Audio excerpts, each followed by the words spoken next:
কাউকে ছাড়বেন না স্যার। আমার ছেলে পুরো নিষ্পাপ, ও ফুলের মতন পবিত্র ছিল।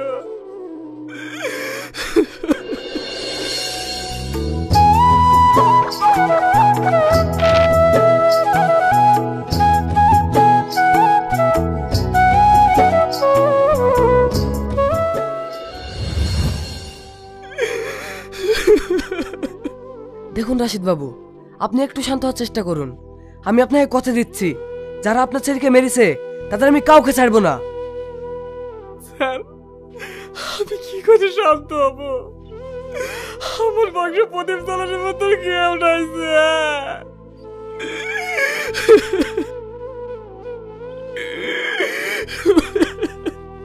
স্যার, কদিন আগে আমরা দুজন স্বামী স্ত্রী মিলে ওকে বাইরে পড়তে পাঠালাম। এদা একটা টুপি লাড্ডু থাকলো, এটা তো চানাচুর থাকলো, আর ব্যাগ কিছু ফল থাকলো, সব নিয়মিত খাবি। মা, ওখানে আমি পড়াশোনা করতে যাচ্ছি, এত খাবার কি হবে? ও তুই বুঝবি নি, বাড়ির মতো না যে আমি তোকে ডেকে ডেকে খাওয়াবো। খাবারগুলো থাকলো সব নিয়মিত খাবি, আর নিজের শরীরের যত্ন নিবি। কই গো, হইলো? ওদিকে আবার বাসে টাইম হয়ে যাচ্ছে। হ্যাঁ হ্যাঁ হয়ে গেছে, এই দেখো লাও। বাবা, ব্যাগে কি লোড করেছো গো, এত ভারী? আমার ছেলে বাইরে পড়তে যাচ্ছে না, ওর যা যা লাগে আমি সব ব্যাগে লোড করে দিয়েছি, যাতে ওর খাওয়ার সময় কারোর মুখের দিকে না তাকিয়ে থাকতে হয়। আচ্ছা ঠিক আছে, চলো ওকে গাড়িতে তুলে দিয়ে আসি।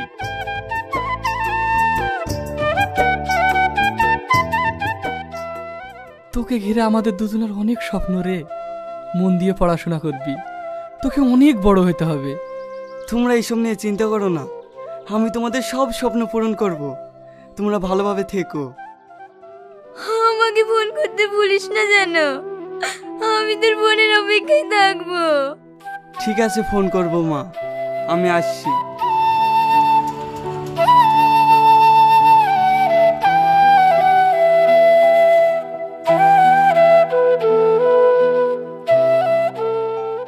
হে পাগলি, তুমি কাঁদছো কেন? তোমার আমার যা স্বপ্ন ছিল সেটা আজ পূরণ হতে চলেছে। চলো বাড়ি চলো। আমার সব স্বপ্ন শেষ হয়ে গেল স্যার। ওদের কাউকে আপনি ছাড়বেন না, ওদের সবাইকে আপনি ফাঁসি দিয়েন। ঠিক আছে ম্যাডাম, আপনি আইনের প্রতি একটু ভরসা রাখুন, অপরাধীরা তাদের নিশ্চয় শাস্তি পাবে। আপনি একটু ধৈর্য ধরুন।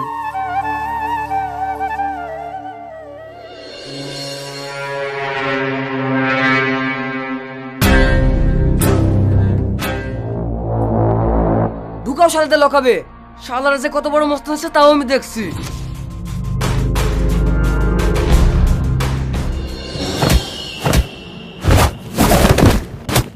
ও মাগো, ও বাবা গো, আপনাকে মারিনি স্যার, আমরা নির্দোষ। নির্দোষ? বল শালাকে নখে মারলি, বল। স্যার, এইভাবে মুখ খুলবে না। চুপড়াও শালাকে পানিতে। বল, বলবি না? দেখছি শালা তুই কতক্ষণ না বলে থাকিস।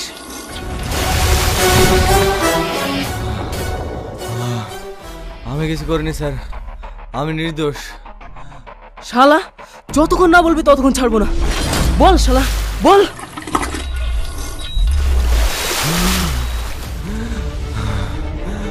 বলছি স্যার, আমি সব বলছি।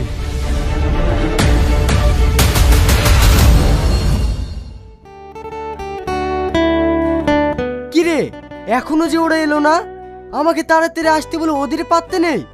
রোজ রোজ দেরি করা, দেখো নিশ্চয়ই তুই না কানতে গিয়েছে।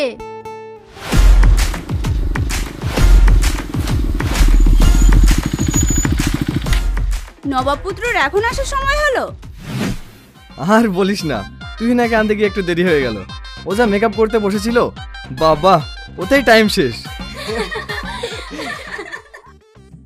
দেখ, আমি কোনো মেকআপ করিনি, আজ ঘুম থেকে উঠতে পারিনি, তাই একটু দেরি হয়ে গেল। কি রে, আমি যখন আনতে যেতে বলি তখন তো যাস না? আমার দিকেও একটু তাকিয়ে দেখ। ইস, কবে যে আমি তোকে নিজের করে পাবো সেই স্বপ্নটাই দেখি। দেখ প্রিয়া, তোকে আমি আগে বলেছি আমার বয়ফ্রেন্ডের দিকে তাকালে কিন্তু তোর আমি চোখ তুলে নেব। আরে আমি তো তোকে রাগানোর জন্য বললাম। আমি তো জানি তুই আগুনকে কতটা ভালোবাসিস। আর তোদের মধ্যে ঝামেলা বন্ধ করতো। কি ব্যাপার রে, আজকে কোনো মুরগা পাসনি? ওই যে নতুন একটা মুরগি আসছে, ওকে নিয়ে আজ মজা করা যাক। এই শোন, নাম কি তোর? ইয়াসিন। এই কলেজের নতুন? হ্যাঁ। আমার অনেক দিনের স্বপ্ন এই কলেজে নতুন একটা ছেলে আসবে, আমি তার সঙ্গে প্রেম করব। না, এর সাথে আমি প্রেম করব। একে আমার ভীষণ পছন্দ। কি hero, do you love me? না, তোমরা তো সিনিয়র, তোমরা জুনিয়রের সাথে এইভাবে ব্যবহার করো বুঝি? ব্যবহার? একে তুই আই লাভ ইউ বল। না, তোমাদের বাবা মা বুঝি তোমাদেরকে এই শিক্ষা দিয়েছে? তোর এত বড় কথা বল, না হলে তোর জামা কাপড় খুলে এখানেই তোকে ন্যাংটা করে দেবো। I love you. তোর এত বড় সাহস, তুই জুনিয়র হয়ে আমাকে আই লাভ ইউ বলিস? সিনিয়র কে আই লাভ ইউ বলার জন্য নিজের গালে 10 চড় মার। কি হলো মার?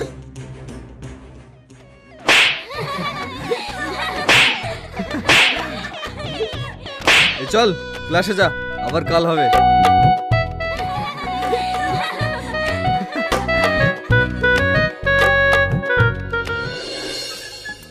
হ্যালো। হ্যাঁ মা বলো। কি করছিস বাবু তুই? আমি বসে আছি।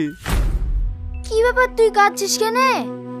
আমার এখানে কিছু ভালো লাগছে না, আমি এখানে পড়াশোনা করব না, আমি আজই এখান থেকে বাড়ি চলে যাব।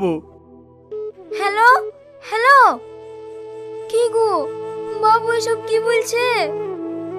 ও তুমি বুঝবে না, একটা নতুন জায়গায় গিয়েছে, ওখানে মানিয়ে নিতে 2 দিন দেরি হবে, তারপরে দেখবে সব ঠিক হয়ে যাবে।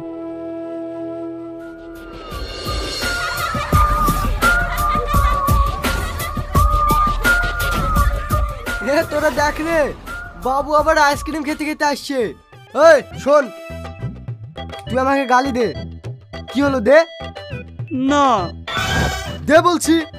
তোমরা একটা অমানুষ, তোমরা একটা জানোয়ার। কি আমাদেরকে গালি দিলি? আমাদেরকে গালি দিয়ে শাস্তি কি হবে বলতো তোরা? আরে ওকে তুই সবার ফের জুতিগুলো মুছলে। শুরু কর, চল চল।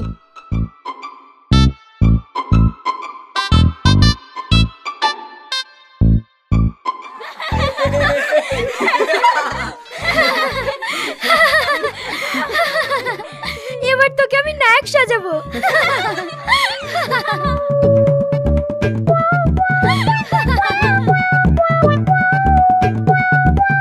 তোমরা সত্যি একটা জানোয়ার। দাঁড়া, ওকে আজকের মতো ছাড়, ওকে এমন শিক্ষা দেবো সারা জীবন টের পাবে। জানিস আজকে সময়টা না কাটছে না, কি করা যায় বলতো? তাহলে চল ওই হোস্টেলের মুরগিগুলোকে নিয়ে একটু মজা করে আসি। আচ্ছা ঠিক আছে চল।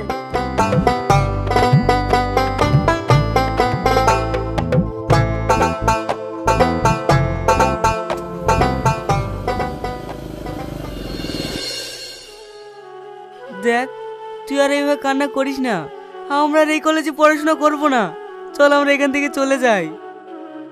আমাদেরকে যে এইভাবে র্যাগিং করে, কলেজ কর্তৃপক্ষ কিচ্ছু বলে না, আমি আর এখানে থাকবো না, আমি আজকে চলে যাব। আমাদের বাবা মা বুকে অনেক স্বপ্ন নিয়ে আমাদের এখানে পড়তে পাঠিয়েছে, কিন্তু আমাদের এখানে যে কি অবস্থা বাবা মা কিছুই জানে না।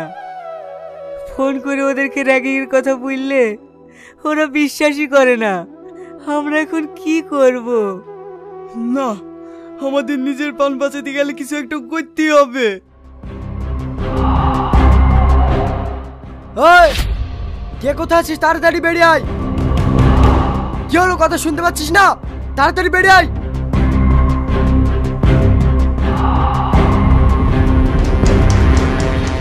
কিরে কাল তো খুব গাল দিলি, এবার কি হবে? এই মার শালাদের।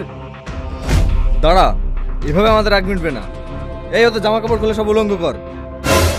না না, তোমরা এরকম করো না, তোমাদের হাত ধরছি পা ধরছি, প্লিজ তোমরা এরকম করো না। আমরা তোমাদের কোনোদিন কিচ্ছু বলবো না, প্লিজ এবারকার মতো ছেড়ে দাও। ও জাদু, আমাদের কাছে কেঁদে কোনো লাভ নাই। এই নাংটা করো ওদের।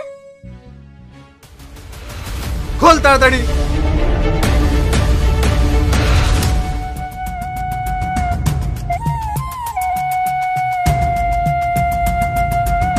খোল।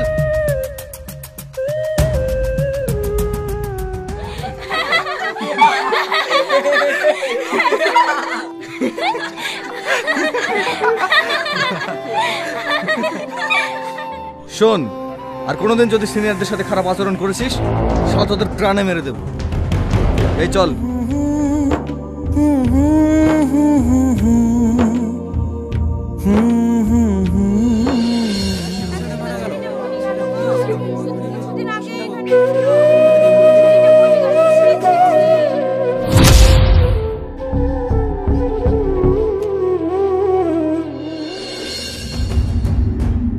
আগুন, এই আগুন, এই রিয়াজ, তো তাড়াতাড়ি ওঠ।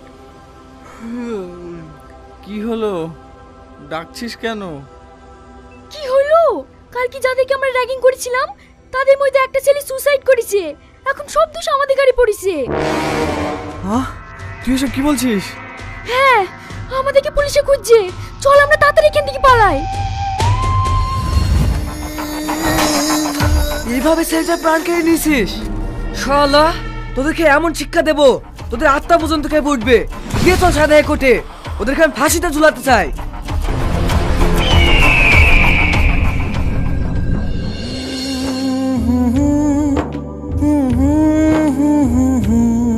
র্যাগিং শব্দটি হয়তো অনেক ছোট, কিন্তু এই শব্দটি কেড়ে নিচ্ছে হাজার ছেলেমেয়ের প্রাণ। খালি হচ্ছে অনেক মা বাবার বুক, ভেঙে যাচ্ছে অনেকের দেখা সেই স্বপ্নগুলো। তাই প্রত্যেক স্টুডেন্ট ভাই বোনদের উদ্দেশ্যে একটি কথাই বলছি, আপনাদের র্যাগিংয়ের মাধ্যমে করা সেই হাসি বিদ্রুপের কারণটি যেন কোনো মানুষের প্রাণ না নিয়ে নেয়। জুনিয়র ভাইরা সিনিয়রদের সম্মান করুন, আর সিনিয়ররা জুনিয়রদের ওপরে ওঠার সুযোগ করে দিন। আর ভিডিওটি ভালো লাগলে একটি লাইক, কমেন্ট, শেয়ার করে দিন। ধন্যবাদ।